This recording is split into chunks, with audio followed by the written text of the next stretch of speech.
Sejam muito bem-vindos ao nosso terceiro episódio aqui do Q-Talks. Voltamos agora com um dos nossos sócios aqui dentro do escritório. Estou aqui com o Lucas Neves. Lucas é o nosso head de expansão aqui do escritório. Ele cuida de toda a parte envolvendo novos negócios, soluções para clientes, trazer pessoas super qualificadas para dentro do mercado, envolvendo o processo de recrutamento e seleção aqui dentro da empresa. Então ele tem toda uma matriz de funções aqui da empresa, fala com grandes investidores, grandes empresários e principalmente pessoas estratégicas dentro do mercado para solucionar problemas que muito provavelmente você possa ter ou conheça alguém que tenha. Então, Lucas, muito obrigado aí por estar aqui com a gente nesse programa, um prazer enorme estar aqui com você. E aqui a gente vai falar um pouco sobre como o mercado financeiro pode solucionar os seus problemas e trazer novos negócios e permitir com que você expanda aquilo que você está construindo ao longo do tempo. Muito obrigado, velho. Bom, primeiramente queria agradecer aqui a oportunidade, é um prazer poder estar aqui nessa mesa conversando, acho que passando um pouquinho de experiência, de visão e acho que um pouco do dia a dia do que a gente faz e tem aqui, né? Eu acho que a grande ideia é a gente fazer esse bate-papo e, quem sabe, aqui de alguma maneira compartilhar alguma coisa que possa fazer sentido para alguém que esteja em algum momento buscando ou querendo entender do que se trata aí, expansão de negócio no fim do dia. Maravilha. Estamos aqui com o Samuel, nosso querido Samuca aqui, para ajudar a gente com a parte técnica. Se o Samuca quiser dar uma palavrinha com o momento, fica à vontade. E você está conseguindo ouvir bem o Lucas ou Samuca? Tá maravilha. Luquetão, posso chamar de Luquetão? Fica à vontade. Então tá tudo certo. Cara, eu queria entender um pouco mais que história é essa de head de expansão, o que que você faz aqui dentro da empresa, que tipo de trabalho e solução você traz para as pessoas. Muito bem, vamos lá. Eu acho que o grande negócio, né, quando a gente pensa em expansão, independentemente do ecossistema em que ele esteja, é claro que cada ecossistema vai ter uma particularidade, mas a gente está pensando o negócio e está pensando o crescimento no fim do dia, né? É, eu acho que dentro do nosso ecossistema, quando a gente pensa em expansão, naturalmente a gente vai passar aí por crescimento inorgânico, né? A gente vai buscar aí por novas unidades de negócio e que no fim do dia vai ser crescimento na veia, né? Eu acho que talvez diferentemente do que possa existir em senso comum, né, a respeito de crescimento de uma empresa, eu acho que majoritariamente o senso comum tende a pensar o crescimento de um negócio, de uma empresa, de uma maneira mais orgânica, né? E a realidade é um pouco diferente disso, né? Então, as empresas, e no nosso ecossistema não é diferente, para passar por um processo de crescimento exponencial em dado estágio de maturidade da operação, o inorgânico é o que de fato traz é, esse fomento de crescimento, né? O que Então, seria esse inorgânico? muito bem. Então, assim, o inorgânico, né? Acho que falar um pouco, apesar de parecer uma obviedade, né? É o oposto do orgânico, né? Então, assim, quando você pensa na conquista, né, do dia a dia, em novos clientes, dos teus canais de aquisição de maneira tradicional, né? O inorgânico ele vai passar por um aditivo, né?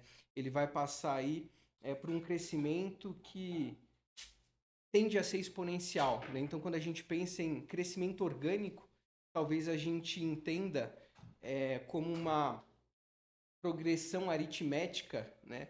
Enquanto o inorgânico ele vai ser uma progressão geométrica, né? Então, assim, a depender do estágio em que a empresa se encontre, né? E aí talvez a gente possa compartilhar alguns insights aqui. Então, desde uma empresa que esteja em early stage, né? Que a gente vai estar falando aí em seed capital, quando ainda o negócio é uma ideia, ainda não está nem Uhum. validado, até em late stage, quando a gente está falando aí já de grandes operações que já estão em um momento de tração, né, e de maturidade e envergadura, enquanto validação de negócio, enquanto faturamento, enquanto presença. E aí, de fato, a gente vai estar falando, por exemplo, ecossistema de private equity, né?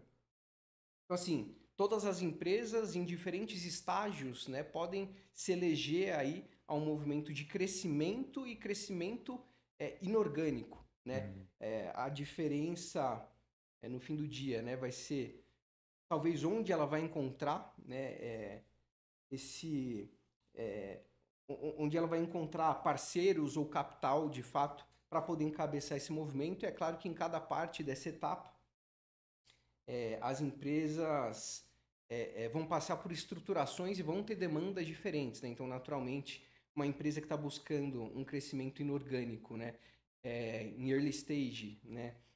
Ali em venture capital, seed, e uma outra empresa que está buscando, né, expansão late stage, por exemplo, já mais madura, vai ser um outro movimento. Entendi. Mas, no fim das contas, é isso, é o crescimento exponencial, é a aceleração do movimento de crescimento de uma empresa, independentemente da fase que ela esteja de maturidade. Perfeito. É como se fosse um esteroide saudável aí. Às vezes sim, às vezes não. A gente pode considerar dessa maneira, né? É como se fosse um aditivo, é como se fosse um potencializador, um acelerador que majoritariamente, né, vai estar passando por dinheiro, vai estar passando por liquidez aí, pensando em investimentos, mas não apenas, né? Às vezes a gente vai estar falando também de know-how, né, de encurtar uma curva de aprendizado daquela empresa, acessar novos mercados, novos canais, novas tecnologias, né?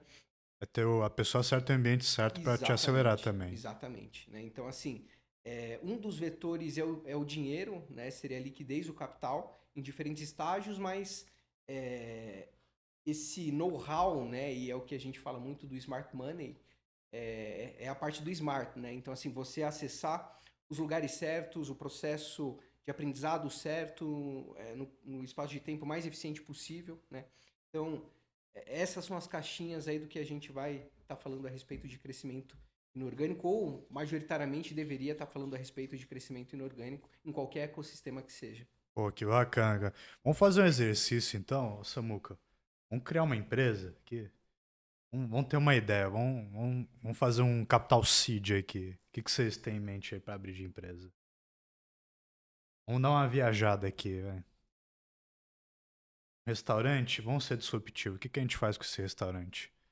A gente faz os pratos irem de drone até as mesas? Que tal? Pode ser de fato um restaurante que tem uma plataforma de pedido que seja de maneira eletrônica, desde a parte de solicitação do pedido até pagamento, e a entrega também ser automatizada, seja via drone ou por robô. Ah, já sei. A gente faz um restaurante inteligente. Tudo é futurista. Aí você chega lá, você tem a sua reserva para 2 pessoas, aí abre no chão uma mesa que levanta para 2 pessoas, que coloca 2 cadeiras para você. Chega lá, pede direto no tablet, vem a comida até você, para pagar a conta. Aparece na mesa um negocinho de maquininha, você paga e boa. Você precisa, para quem não gosta de ser humano, um prato cheio. Vamos então construir uma ideia dessa, então. Então, digamos que eu sou um founder, eu tive essa ideia, coloquei no meu guardanapo, e eu quero colocar essa ideia em prática. Quais seriam os primeiros passos? Em que estágio que eu tô? Como é que eu faço esse fomento orgânico e inorgânico? Bom, no fim das contas, quando você ainda está em estágio inicial de concepção do teu negócio, né, ainda está no estágio de validação de uma tese ou de um negócio, talvez o principal fomento aí que você possa buscar é o investimento em seed capital, né? Então, talvez... Seed é de semente, né? De semente, exatamente. É o primeiro, é o primeiro cheque, é o primeiro contato aí que talvez uma empresa possa ter num processo de aceleração, nesse caso muito mais de validação de negócio do que qualquer outra coisa, né? A validação de MVP, sobretudo, né? Que aí seria o produto mínimo viável aí, né? Antes de passar por outras rodadas futuras. Mas talvez nessa linha, o primeiro estágio aí, né, entendendo que possa existir um negócio escalável, disruptivo, né, é a validação. Então, né, os primeiros reais aí faturados, né, quando a gente vai estar falando em si, disso vai variar muito de tese para tese, né, de cada investidor, mas vamos colocar aí os primeiros faturamentos aí 10, 20, 30, 40 mil reais ao mês. já tendem a validar um modelo de negócio, né? E naturalmente aí esse primeiro movimento, além de validar o produto em si, o negócio em si, também já pode ter um acréscimo de tecnologia, né? Então, eventualmente, além de um cheque para validar esse MVP, né, em seed capital, o capital semente ali, enquanto o negócio ainda é uma ideia, ainda não está tracionado, talvez já possa haver um acréscimo de tecnologia, né? Então, imaginando, já pode te colocar em contato uma série de fornecedores ou desenvolvedores, né, ou pessoas que estejam dentro do ecossistema de tecnologia, né, ou até de um ecossistema específico, que seja de varejo, que seja de restaurante, né, que seja de mercado financeiro, e que possam acelerar esse teu processo de validação também, né? Perfeito. Então, pegando o caso aqui do nosso restaurante, é, até a gente conseguir automatizar e criar um restaurante totalmente futurista, tem algumas pequenas ideias que a gente já pode implementar. Por exemplo, colocar um tablet com um aplicativo em que a pessoa. O restaurante é normal, só que, entre aspas, não tem garçom atendendo. Você coloca o tablet, a pessoa vai lá, faz seu pedido, e aí chega o garçom com a comida ou para fazer a solicitação que foi dada. Aí esse tablet ele conecta diretamente com o servidor da cozinha ou com o servidor do administrativo do restaurante.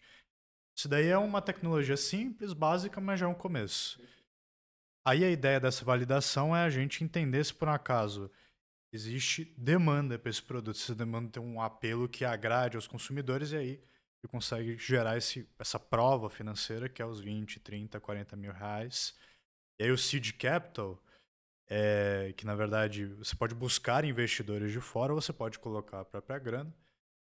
E acho que qual que é o grande conceito da gente estar falando sobre isso? É que a maioria dos investidores de grandes empresas, a gente tem milhões de empresas CNPJs no Brasil, eles não sabem que podem acessar dinheiro de uma forma inteligente e menos custosa. O que que a maioria faz? Vai para o banco. Ou vai pegar uma dívida com terceiros com uma taxa de juros muito mais elevada. Principalmente aqui no Brasil, que a gente tem um spread bancário aí um pouco salgado, né?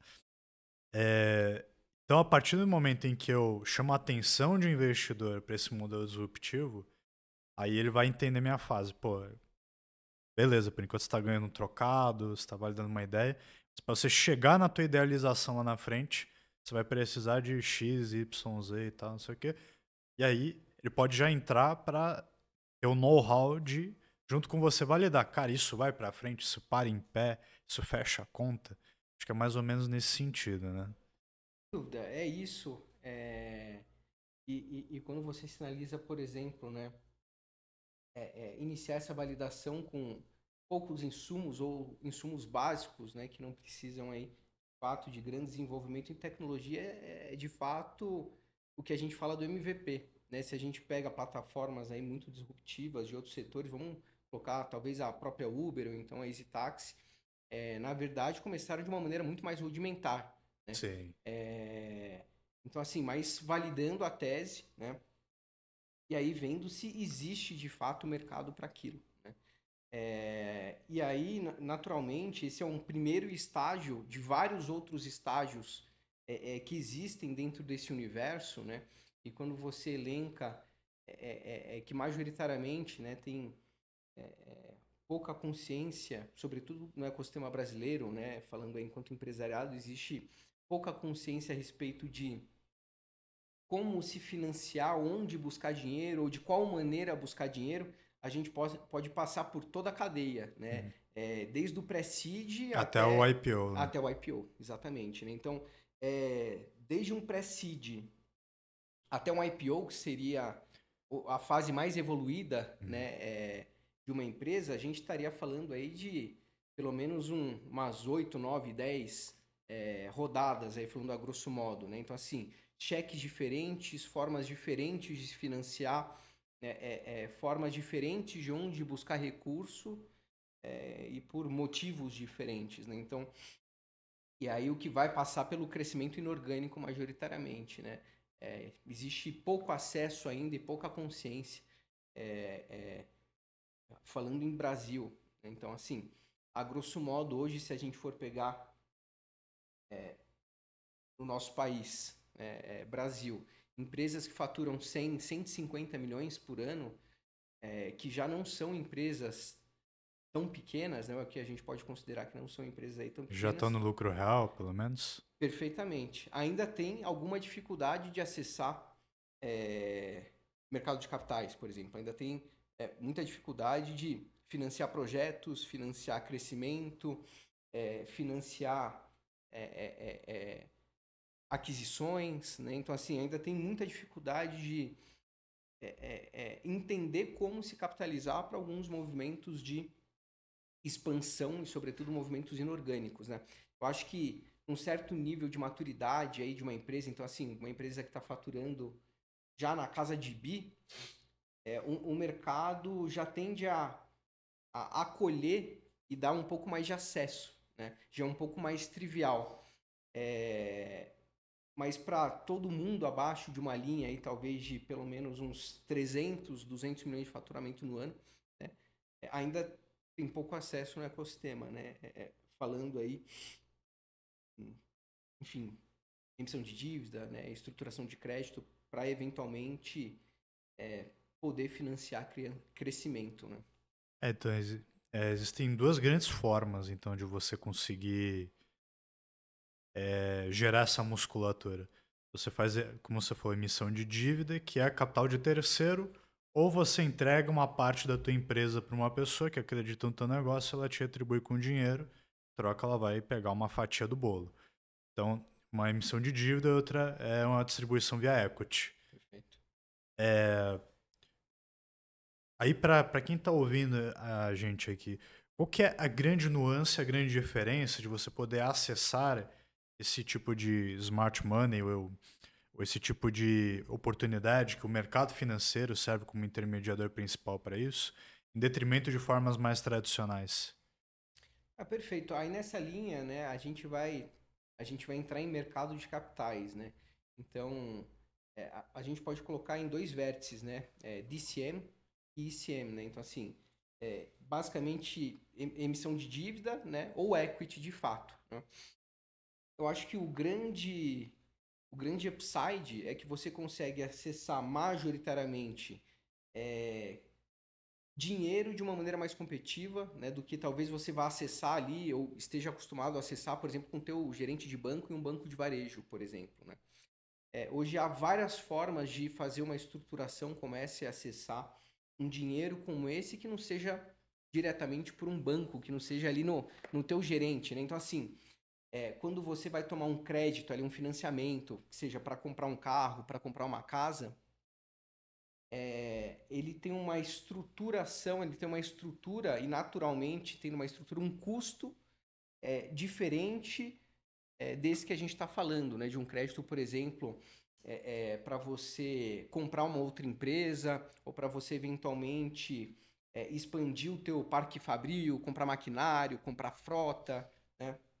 Ou fazer desenvolvimento de tecnologia, né? Então, assim, são créditos com características diferentes, para finalidades diferentes e, naturalmente, eles têm apelos diferentes, né? Eles têm custos diferentes, né? Então, assim, eu acho que o principal upside, o principal apelo é que tende a ser um crédito mais eficiente, né? Ele tende a ser um crédito majoritariamente mais barato, né?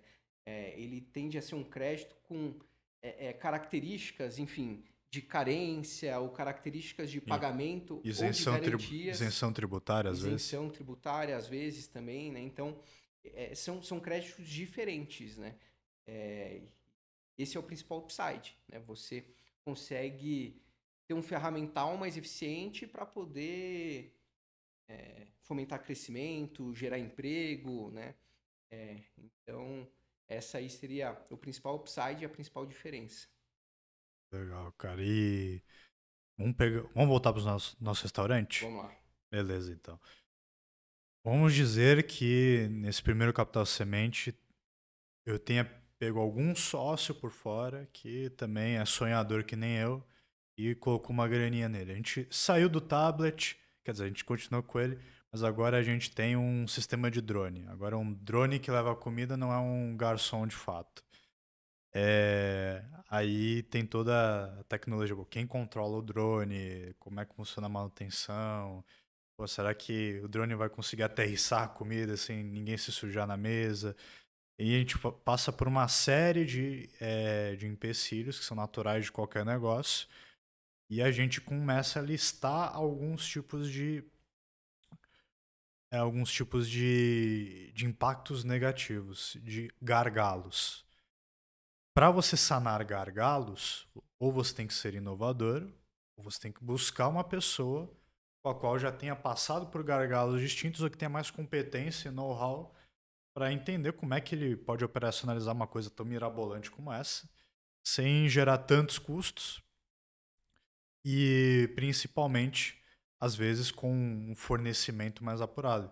Às vezes, você tendo acesso não só a um investidor, você tem acesso a um fundo de investimento ou a uma outra empresa, só que na verdade é uma empresa do setor de automação, que cria um programa em que você não precisa mais de uma pessoa controlando o drone, e sim uma automação automática, que aí vai ter um único operador que atualiza de tempos em tempos essa automação, que vai fazer com que os drones eles circulem dentre todo o perímetro lá do restaurante, entrega a comida da forma ideal, como tem que acontecer.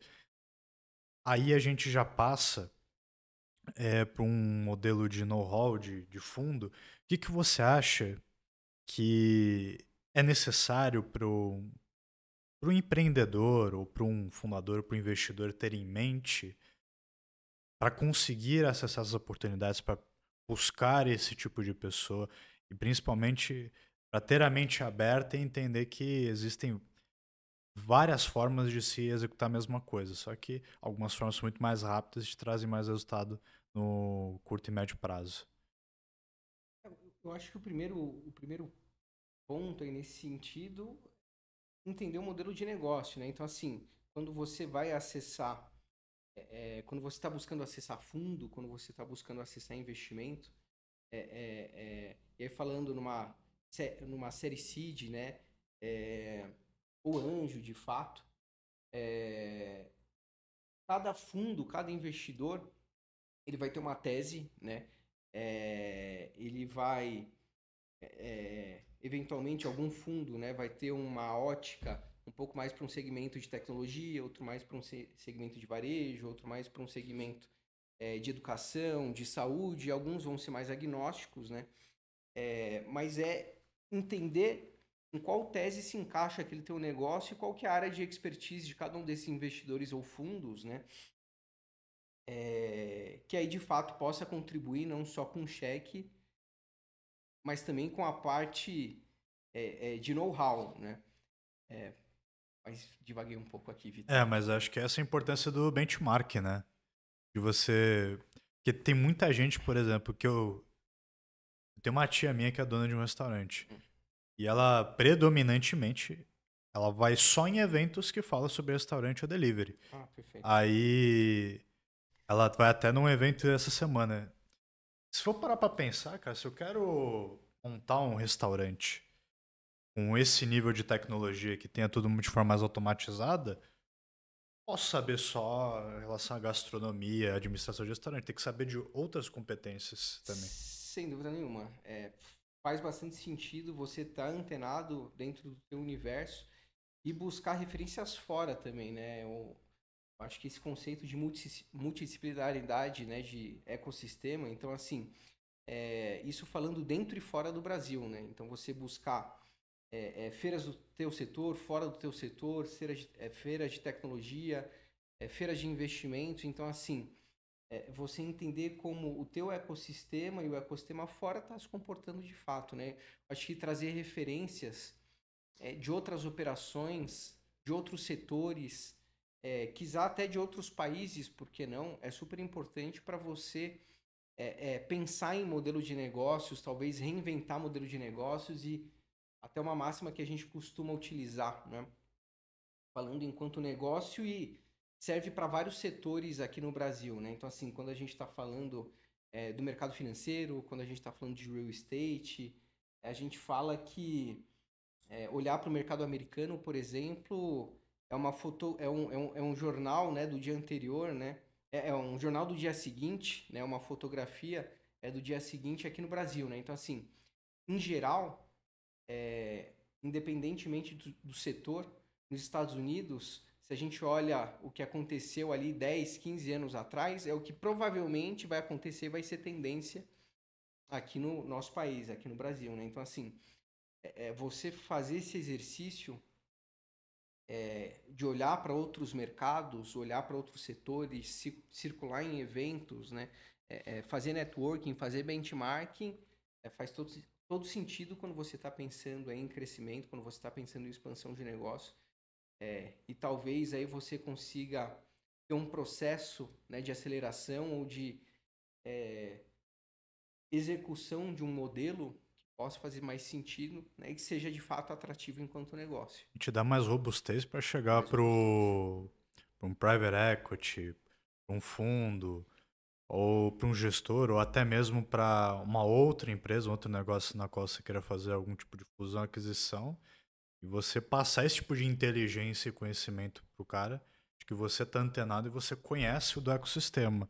Até uma coisa que, se eu não me engano, acho que eu vi isso do John Kepler, que a gente tá em contato aí.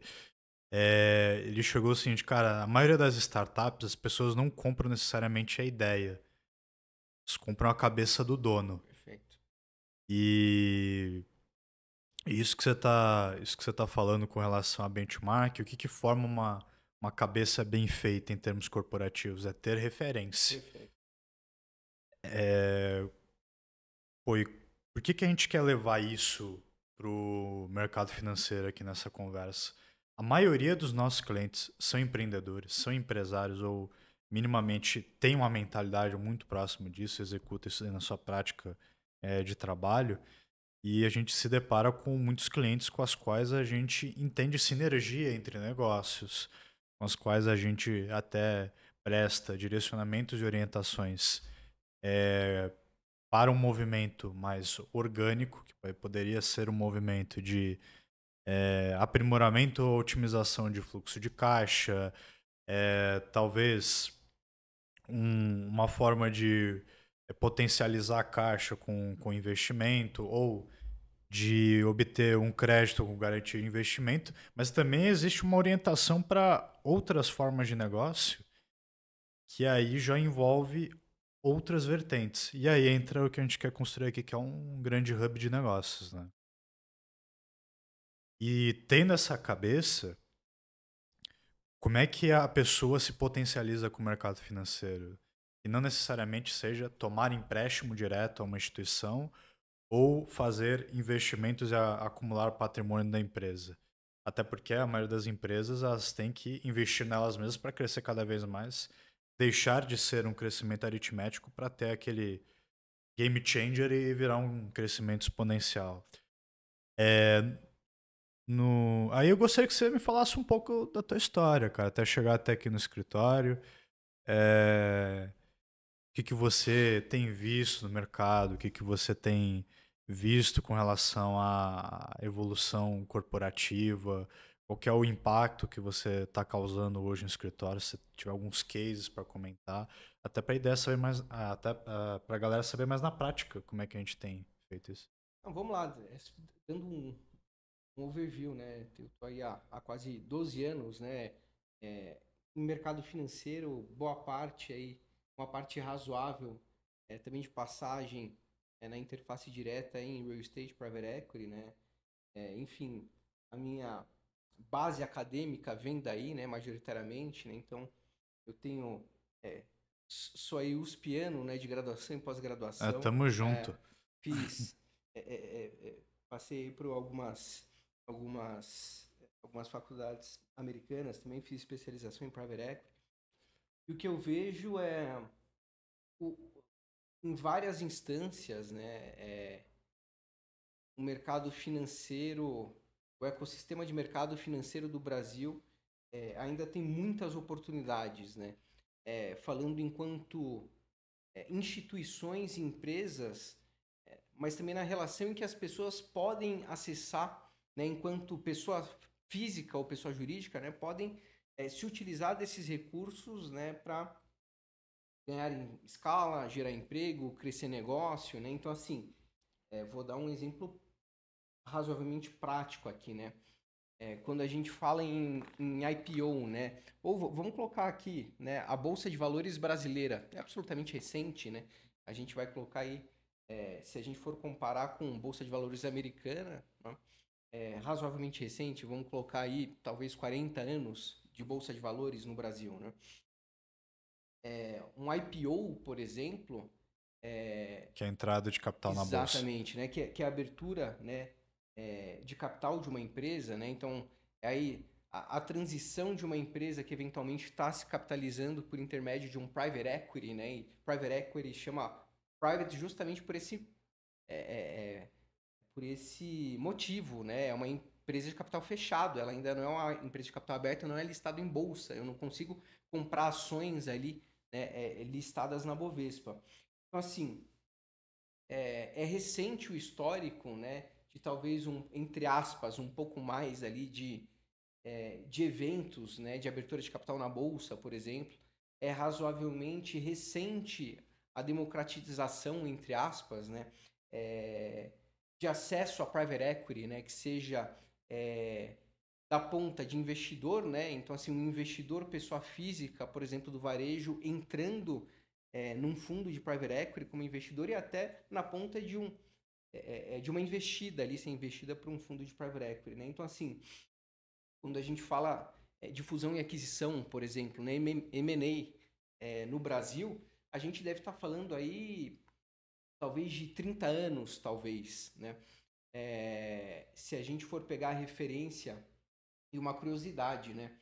Majoritariamente, M&A era uma disciplina que surgiu da advocacia, né? Sim. Então, assim, hoje o que tende a ser uma disciplina mais voltada, né, à administração, há 30 anos era uma disciplina que surgiu na advocacia e quando surgiu na advocacia era muito mal conhecida e mal vista, assim, né? Até a grosso modo, quando a gente pega aí as principais referências de M&A no ecossistema jurídico, né? E aí vamos colocar Matos Filho, Pinheiro Neto, né? Que são grandes escritórios aí de referência nisso.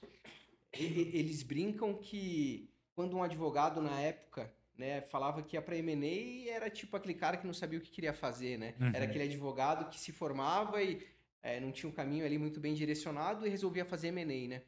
E olha só, 30 anos depois, ali dos principais escritórios de advocacia que existem, majoritariamente, uma das principais unidades de negócio desses escritórios é M&A, de Agora o fato, né? advogado faz fila para poder estar Agora, exatamente. nessa área. Né? E não só advogado, né? Então, assim, até dentro do próprio mercado financeiro hoje, M&A também é uma disciplina e talvez cada vez mais uma disciplina também do mercado financeiro, né? Hoje, o nosso próprio escritório, né, encabeça M&A. Existem boutiques aí de M&A, existem boutiques de IB que são especialistas em operações como essa, né, em operações de mercado de capitais, operações estruturadas e movimentos de fusão e aquisição, né? Não diferente, a gente está nesse ecossistema também. É claro, hoje atendendo com um pouco mais de eficiência alguns nichos específicos, alguns setores específicos, né? E com alguns tickets específicos, mas de qualquer maneira já não é mais uma disciplina de longe há muito tempo exclusiva aí dos escritórios de advocacia. Mas, de fato, né? É um setor, né? Um núcleo que 30 anos depois cresceu, se estruturou, né, ganhou representatividade, né, e também é um vetor de crescimento e desenvolvimento, enfim, do empresariado, né, brasileiro, enfim, gerando aí várias oportunidades e evolução, né, em todos os sentidos, tecnológica, de operação, de distribuição, né, e é um vetor aí super importante, uma ferramenta super importante também quando a gente está pensando em crescimento inorgânico, né? Quando a gente está pensando aí qual que seja, né, a sinergia que você está buscando encontrar o desenvolvimento que você precisa destravar na tua empresa, né? Mas o M&A também acaba sendo um ferramental aí poderoso, sobretudo para, não só, mas sobretudo para empresas em algum estágio de maturidade, né? Pô, sensacional, Luquetão. Vamos voltar para o restaurante mais uma vez. Vamos E lá. agora nosso restaurante cresceu, Luquetão. Agora a gente tá. Onde é que fica o nosso restaurante? Ah, pô, ficar na Faria Lima é mais fácil ou Fica na não? Faria Lima? Acho que Vamos é. O colocar. pessoal vai querer pagar por É, por essa comida que chega no drone, hein, Samuquinha? né? Vai Vai ser ser onde ficava o Octávio lá, então. o Octávio agora, mas lá virou o restaurante do Jacan. A gente compra, não tem Comprou problema. o restaurante do Jacan. Mas aí a gente tá lá, num point muito bem posicionado, a gente já tá com um nível consolidado de geração de caixa, de receita. Aí até que mira um private equity pra gente. Aí esse private equity ele enxerga que existe uma forma de escalar negócio através de estrutura física, a franquia, e também de implementar mais algumas inovações. Ele falou, poxa, a gente tem o iFood, a gente tem Rappi e várias empresas aí de distribuição de delivery e alimentos. Poxa, talvez a gente possa fazer com que esse restaurante possa entrar nesse mercado, só que não para distribuir comida de qualquer restaurante, distribuir o dele próprio. Fazer um delivery via drone ou via carro inteligente, uma forma de pegar um ticket mais alto que gosta de disrupção e tal. E instalar isso daí em várias praças dentro do Brasil. Beleza. Ele vem falar com a gente demonstra a tese, entende quais são, mais uma vez, os gargalos, que não importa se você está num guardanapo, se você está para abrir capital na bolsa ou já abriu e já está listado um monte de tempo, sempre vai ter alguma coisa na tua empresa ou algumas milhares de coisas para você melhorar. Entendem os gargalos e trazem ainda mais know-how para essa parte de aumento de escala e desenvolvimento. E eles fazem uma grande investida de capital, eles compram 30% da nossa empresa. Uma vez que eles fazem isso, como você muito bem disse, o capital está mais acessível hoje no mercado. A gente vai pegar aí que investidores tinham que ter no mínimo R$ 1 milhão para investir no private equity. E, pô, não, é pouca gente que tem R$ 1 milhão dando sopa aí, sobrando na carteira, para conseguir colocar num negócio como esse ou conseguir colocar em várias empresas nesse nicho. Hoje está muito mais acessível e também o mercado está começando a enxergar empresas com um valor menor para fazer esse tipo de investimento. E aí a gente está nesse próximo passo, só que digamos que tenha, na verdade, digamos não, tem várias pessoas no Brasil, vários empresários que na sua ampla maioria tem um negócio já consolidado, pode ser um negócio regional, pode ser num domínio de uma determinada praça, são competitivos para determinados nichos, só que eles veem um pouco de dificuldade em crescer. O crescimento ele já está muito mais marginal. Sabendo disso, você acredita que nos próximos anos, se for levar em consideração o que aconteceu lá fora, cada vez mais empresas com um ticket menor, elas vão começar a ter acesso, ter mais visibilidade desses grandes private equities ou de empresas de capital que queiram entrar nesse negócio? Essa é é uma pergunta delicada, assim, porque acho que vai depender muito da característica do negócio e do tamanho do negócio. Assim, a democratização, de fato, então, até, né, falando de um cheque de R$ 1 milhão, por exemplo, para entrada em private equity como investidor, na verdade, colocar aí no máximo 5 anos atrás, basicamente era só investidor institucional que conseguia entrar. Institucional é empresa, banco. Empresa, multifamily office, né? Aliás, family office, single family office e eventualmente multifamily office, né? Então, assim, vou colocar aí que a depender de um fundo de private equity há 5, 6 anos, você não entrava com um cheque menor do que 50, 100 milhões, vamos falar aqui. Qualquer bobagem, né? E até a XP talvez tenha sido aí a precursora, né, desse movimento de democratização, né? todo esse sistema, né, de mercado financeiro de investimento, né? Mas de fato, assim, a tendência é que novos núcleos, novos setores, novos tamanhos de empresa, né, comecem a entrar no radar, mas é claro que vai ficar muito a revelia ainda de tamanho, vai ficar ainda a revelia de nicho, de praça, de tecnologia, de concepção, de desenvolvimento, né? Mas começa sim a abrir espaço, né? Enfim, acho que independentemente do estágio da empresa, abre bastante espaço aí.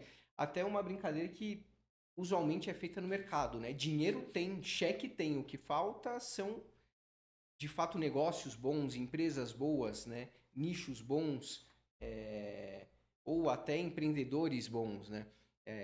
Em qualquer núcleo que você vai falar, que seja de um fundo de investimento early stage, seed capital como a Bossa Nova, ou de um fundo de private equity late stage como a General Atlantic, né?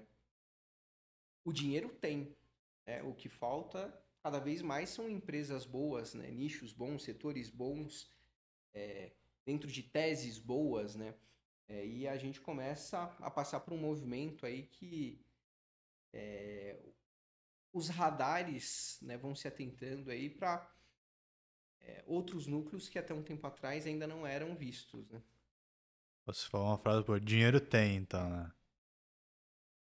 Quando a gente pensa nisso, existe uma concepção de escassez por grande parte do empresariado Perfeito. brasileiro. Que ser empreendedor no Brasil é dificílimo. Se você for para, você tem que ir contra o governo, você tem que ir contra trabalhista, você tem que ir contra concorrente, contra fornecedor. São várias frentes nas quais você tem que ir equilibrando os pratos. E é lógico, não é só dinheiro, mas que o dinheiro ajuda bem, ajuda. Principalmente se for usado da forma certa. Perfeito. Quando você fala que o dinheiro tem e que essas empresas estão buscando por nichos e modelos de negócio ideais, quais você acredita que sejam as características que todo negócio tem que ter para ter apelo com relação a capital? Para esses grandes investidores terem interesse em vislumbrar esse negócio. Ah, legal. E até dando um passo antes, né? Aqui no Brasil ainda se tem muito essa concepção de que o dinheiro é escasso. Muito pelo contrário, o dinheiro não é escasso, ele existe, ele é abundante, né? E talvez seja um próximo processo de disrupção enquanto mentalidade ou entendimento do empresariado, né? Mas voltando à tua pergunta, eu acho um pouco complexo generalizar quais setores, né, ou quais nichos, porque no fim das contas cada pessoa, cada investidor, cada fundo ou cada empresa vai estar olhando um setor específico, mas majoritariamente o que a gente vê hoje, né, como um apelo muito interessante para esse ecossistema são operações que o custo marginal tende a zero, né? Quando a segunda linha da derivada ali, ela tende a zero. Então, assim, escala, né? Hoje, majoritariamente... É gastar pouco para ganhar muito. Gastar pouco não necessariamente, porque às vezes precisa gastar muito, mas a desproporção entre investimento e retorno pela escala tem uma assimetria muito grande, né? Então, assim, quando a gente está falando de custo marginal, entre aspas, né? E eu gosto bastante de fazer alusão com a padaria, por exemplo, né? Imagina que para produzir 100 pãezinhos, né? Você precisa ali da farinha, da água, do trigo, você precisa da instalação física, você precisa do forno, você precisa do padeiro, você precisa da batedeira para fazer a mistura, né? E aí, com essa infraestrutura, você produz 100 pãezinhos, né? Para você produzir um pãozinho a mais, para você produzir 101 pãezinhos, você precisa dobrar essa infraestrutura, a grosso modo, né? Então, para você produzir um item adicional, você tem que ter um investimento muito grande, né? infraestrutura física, de pessoas, de insumo, de maquinário, etc. Né? E aí, essa brincadeira do custo marginal não tendendo a zero. Né? Então, assim, quando a gente olha para empresas como iFood, quando a gente olha para empresas como Gympass, como a gente olha para empresas como Uber, quando a gente olha para empresas como Spotify, né? A assimetria, né, entre desenvolvimento, investimento, estrutura física, etc., com a escala que pode ser gerada nesse negócio, é muito desproporcional, por exemplo, se comparado com a produção de pãezinhos. Né? Então, assim, imagina que um mesmo desenvolvimento de software, né, uma mesma estrutura de servidores, né, uma mesma infraestrutura de pessoas que possa atender 100 pessoas, vão atender 100 mil pessoas, 100 mil usuários. Né? Então, assim, o poder de escala é muito grande. Então, a gente olha majoritariamente teses aí que vão estar olhando software as a service, né? Então, de fato, vão ser plataformas pautadas, né? Ou negócios pautados em software, em tecnologia, né? Em teses como B2B ou B2B2C, né? Então, assim, um exemplo de B2B 2C, Gympass. Então, assim, a Gympass, ela vende para empresas e o usuário final, né, são clientes, pessoa física, né? Então, B2B, business to business, B2C, business to consumer, né? Então, assim, business, são negócios entre empresas ou negócio entre consumidores finais, né? Então, Gympass, ela é B2B em uma ponta, em uma dada instância, porque ela faz negócio com outras empresas, só que o usuário final é um consumidor, pessoa física, que é um colaborador daquela empresa, por exemplo. E é um serviço ou um produto que é pautado em tecnologia, né? É uma plataforma de tecnologia. E aí podemos botar o Spotify, por exemplo, né? É uma plataforma de streaming, de tecnologia, né? Um Uber, basicamente um marketplace em transporte. Então, assim, majoritariamente, os investidores, as empresas vão estar olhando para Poder de escala. soluções que vão trazer escala, de fato. Vão trazer escala.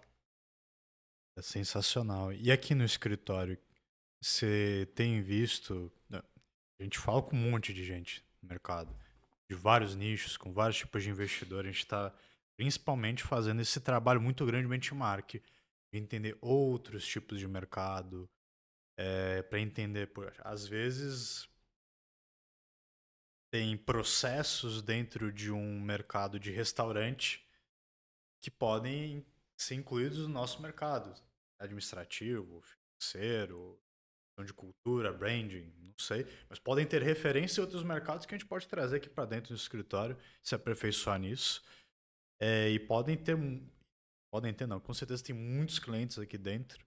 A gente sente que existe muita sinergia no mercado para potencializar o negócio deles. O que você tem visto com relação a isso? No fim das contas, né?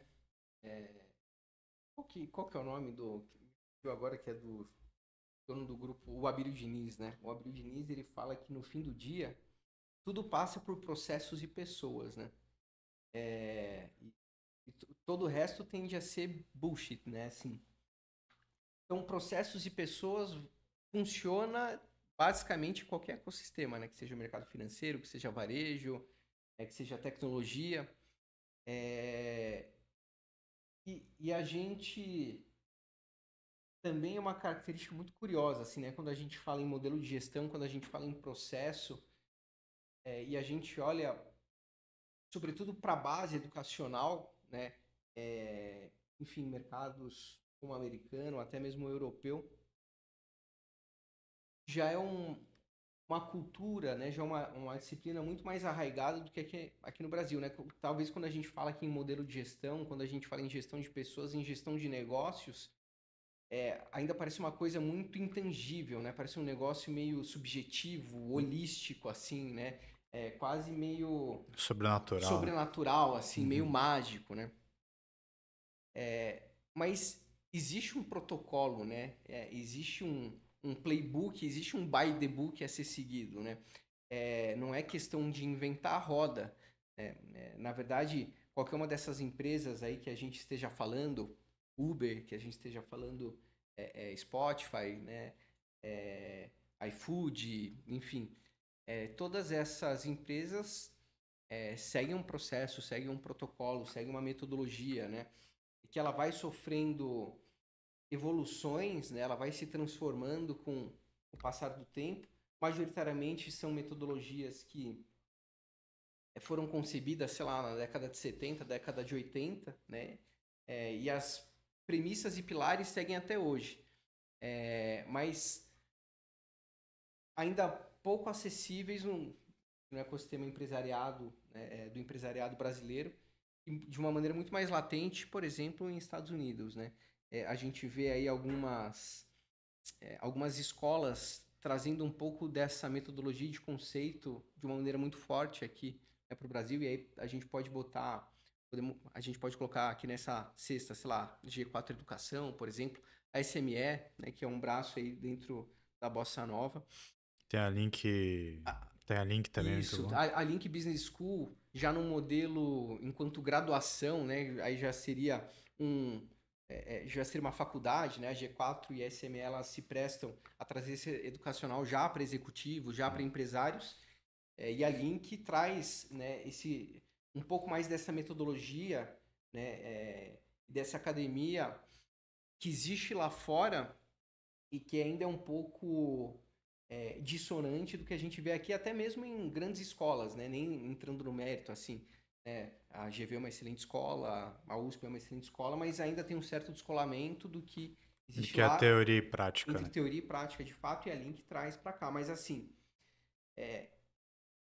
o que eu vejo, né, é um acesso cada vez mais a ferramentas, né? Eu acho que o Brasil tem passado por um processo de transformação e o acesso ele está ficando cada vez mais democratizado, ele está cada vez mais acessível, né?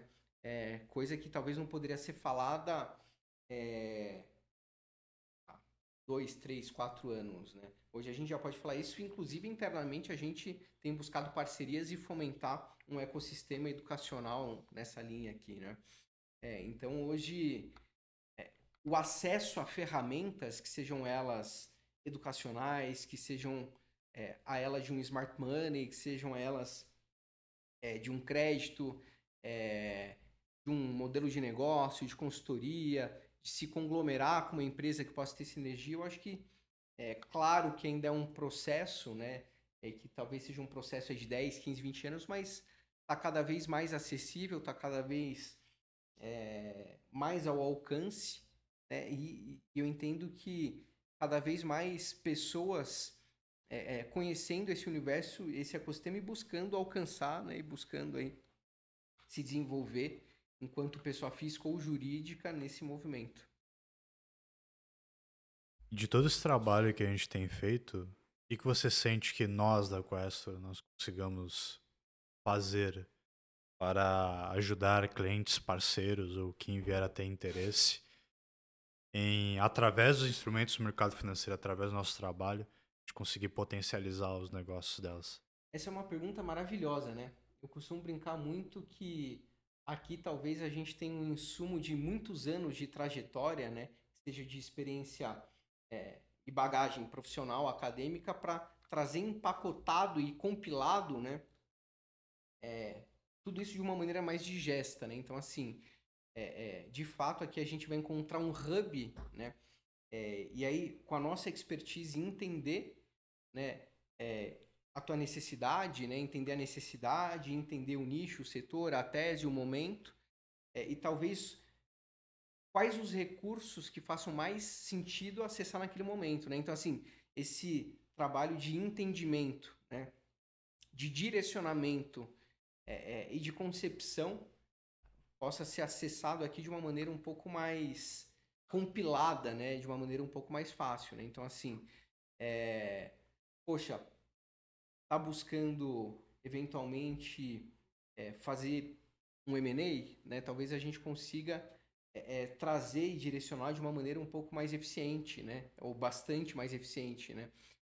A gente já tem um know-how e um certo birô aqui que pode trazer mais eficiência para um processo, buscando expandir um negócio, independentemente, né, do estágio em que esteja, poxa, a gente também já consegue trazer um direcionamento dentro do nosso birô aqui, aí do nosso know-how, que pode ser um pouco mais eficiente. Então, assim, o mercado, o ecossistema é muito grande, né, e talvez, às vezes, possa parecer um pouco mais complexo, né, do que realmente é. A nossa grande missão aqui é fazer a tradução disso e deixar alguma coisa que possa parecer muito complexa ou inalcançável, simples e alcançável, né? Então, acho que esse é o nosso grande trabalho, né?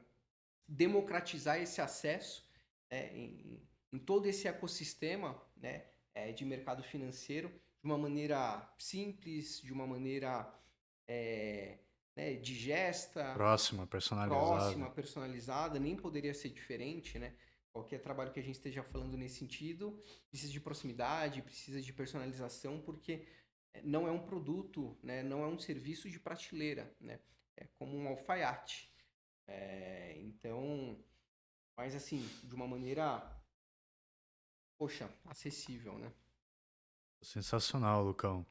Cara, eu queria que você fizesse algumas considerações aí, se tem alguma coisa para falar para quem tá nos assistindo. Você que é sócio, empresário, você que tem alguns fios de cabelo branco que nem eu, você que. Você ainda. Pelo menos você tem cabelo, o meu já tá aos poucos me abandonando. É um pouco de cabelo branco aí, advindo de mercado financeiro. É, com A queda certeza. de cabelo também. Mas, pô, o que você tem pra dizer pra quem tá nos assistindo, pra quem é empresário, que mensagem você traria pra essa pessoa? Olha, eu traria uma mensagem de que, apesar de todos os pesares, o Brasil ainda é um grande celeiro de oportunidade de negócios. E talvez um país com condições, né, é, falando enquanto empreendedorismo e oportunidade de negócio, que talvez você não consiga encontrar em outros lugares do mundo, né? Então, assim, apesar de todos os pesares, de todas as dificuldades, né? De todas as objeções que a gente possa pensar enquanto política, né? Enquanto economia, ainda é um celeiro de muita oportunidade e com muito potencial de crescimento, de negócio, né? De desenvolvimento. A gente ainda está engatinhando em uma série de coisas.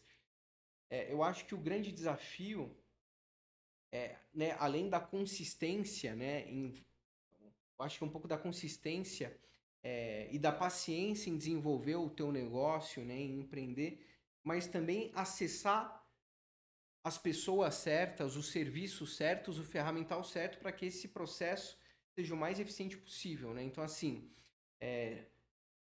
o Brasil ainda é um país de muita oportunidade para expandir, para crescer, para desenvolver, para empreender, né? Para fazer muita coisa, para inovar, para ser disruptivo, né?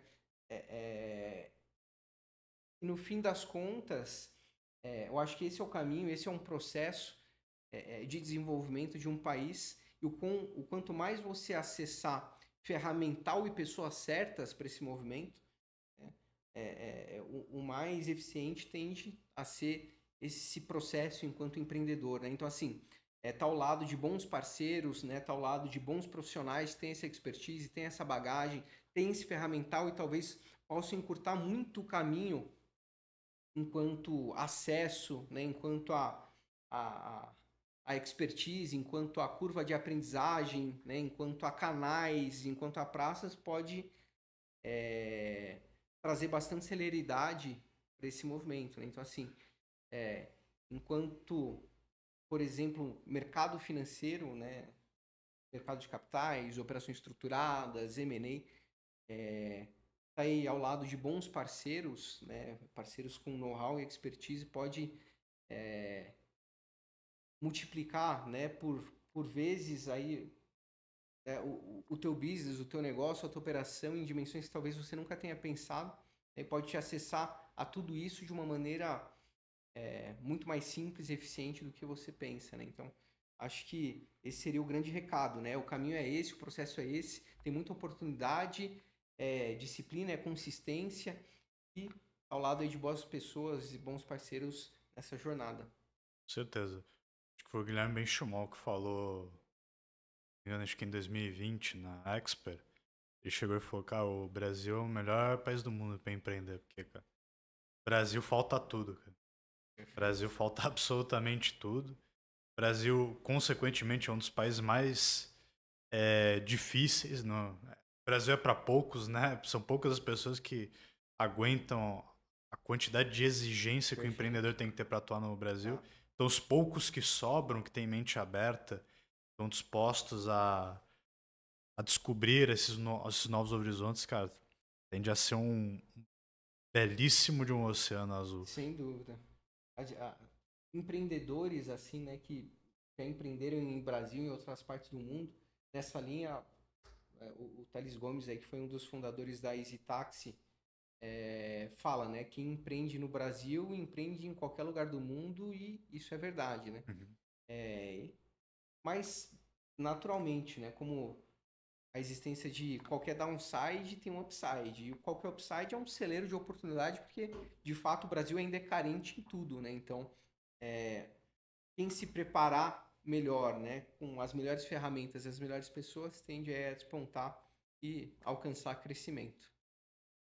Luquetão, cara, muito obrigado por esse bate-papo.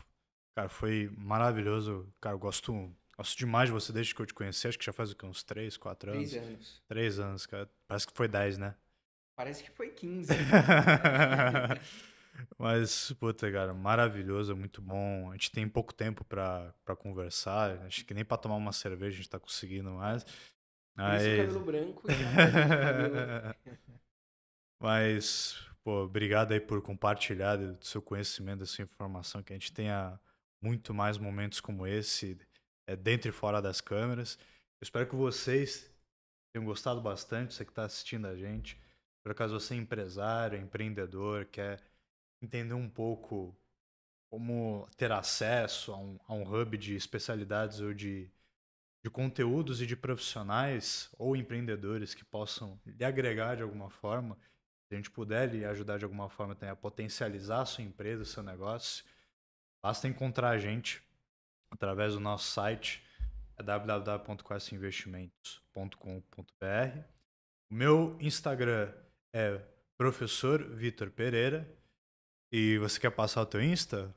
Posso passar. É um Insta pessoa física aí, mas é @lucasnevestrigo. Vocês vão me encontrar lá no Instagram. Bom, curtir minhas fotos e ver meus stories, que eu quase não uso. Quem quiser, tá lá. Não é, eu vou dar um banho de loja aí no pessoal com o Instagram. Pessoal, agradeço muito pela presença. Contem sempre com a gente nos próximos episódios. Grande abraço.